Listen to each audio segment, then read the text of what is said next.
berusia 76 tahun ini adalah Utin Hidayatul Ilmiah. Ia adalah Dewan Sepuh atau Kepala Adat Istiadat Keraton Matan Tanjung Pura, Ketapang, Kalimantan Barat. Ialah satu-satunya penjaga adat keraton yang dituakan.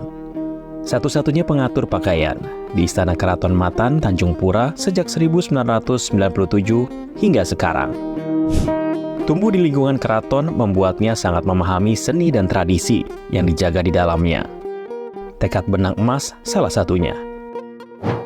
Gusti Jamaluddin, Sekretaris Keikatan Keluarga Besar Kerajaan Matan Tanjung Pura, sekaligus anak ke-6 Utin, menuturkan sosok sang ibunda. Salah satu yang menjadi nilai yang dimiliki kemampuan oleh Bu Haja Utin Hidayatul Ilmiah itu bahwa beliau mempunyai kepandaian dalam membuat seni tekad benang emas namanya.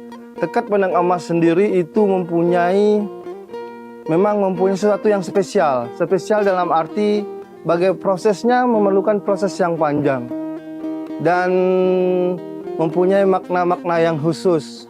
Dari dia membuat motif benang emas itu disulam, kemudian baru dibentang di pemidangan namanya, baru dijadikan nilai kesenian seperti contohnya pakaian raja. Jadi tekad benang emas itu memang sesuatu yang spesial karena pada masanya dia hanya dipakai oleh kaum bangsawan kerajaan dan tidak boleh dipakai oleh masyarakat biasa. Satu kain tekatan benang emas, Utin bisa menghabiskan waktu 1 hingga 6 bulan, tergantung tingkat kerumitannya. Dahulu kain tekatan dibuat khusus, hanya untuk pakaian keluarga keraton, dan digunakan saat acara kerajaan. Namun, demi bisa lebih dikenal dan dicintai oleh masyarakat luas, Utin juga membuat kain tekatan untuk dekorasi rumah, seperti tirai hingga sarung bantal kursi, yang bisa digunakan oleh siapa saja. Atas kegigihan melestarikan kesenian keraton ini, Utin dianugerahi sebagai tokoh kebudayaan, bidang pelestarian dan pengrajin tekatan benang emas oleh Pemprov Kalimantan Barat pada tahun 2014. Namun bukannya tanpa rintangan, keinginan kuat Utin mendekatkan tradisi tekatan benang emas lebih luas lagi terkendala oleh minat dan kesadaran anak muda. Tingkat kerumitan dan kesabaran yang tinggi memang menjadi modal utama untuk bisa membuat kain tekad yang memikat. Kesulitan dalam arti memang kemampuan untuk membuat pola, membuat motif itu hanya dimiliki oleh sekian orang. Karena kemampuan itu tuh untuk dalam nilai-nilai seperti ini generasi muda sekarang kan sudah mengenyampingkan gitu kan.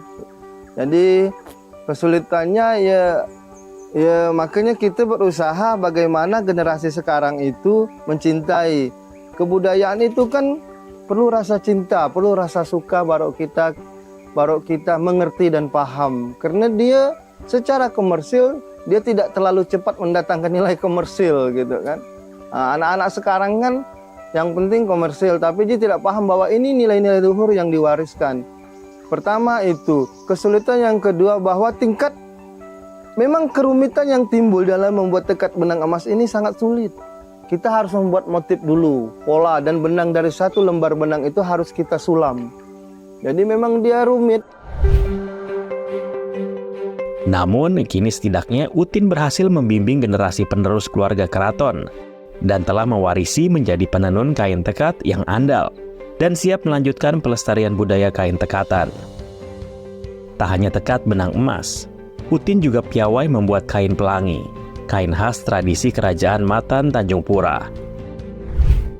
Kain ini tak kalah istimewa karena menggunakan teknik pewarnaan dengan cara dilukis dan menggunakan bahan pewarna alami.